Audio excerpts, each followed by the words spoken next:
இந்த ஊர் இந்த டாலர் வருமானத்துக்கு மிக பெரும் ஒரு பங்கை வகிக்கிறது. இங்கே இருந்து கனிய மணல் ஏற்றுமதி செய்யப்படுகிறது. அதுபோல எங்கள் ஊர்களிலிருந்து கொழும்புக்கு செல்லுகின்ற மீன்கள் அங்கே பேலியாகொடையிலிருந்து வெளிநாட்டுக்கு ஏற்றுமதி செய்யப்பட்டு டாலர் மூலமாக வருமானம் கிடைக்கிறது. ஆனால் இந்த சந்தர்ப்பத்தை எங்கள் ஊரார்கள் மிக அரிதாகவே பயன்படுத்துகிறார்கள்.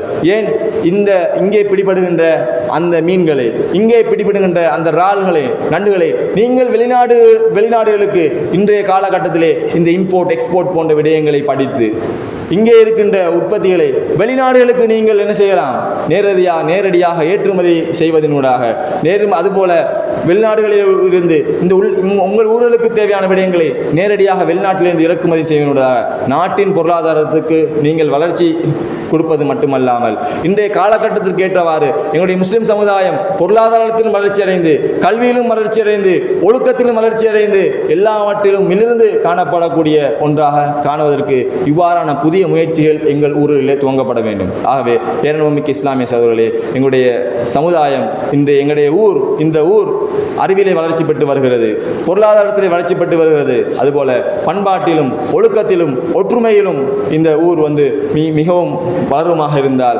அல்லாஹ் தஆலா எதிர்பார்க்கின்ற ஒரு நல்ல ஒரு சமுதாயத்தை இந்த ஊரிலே உருவாக்க முடியும்.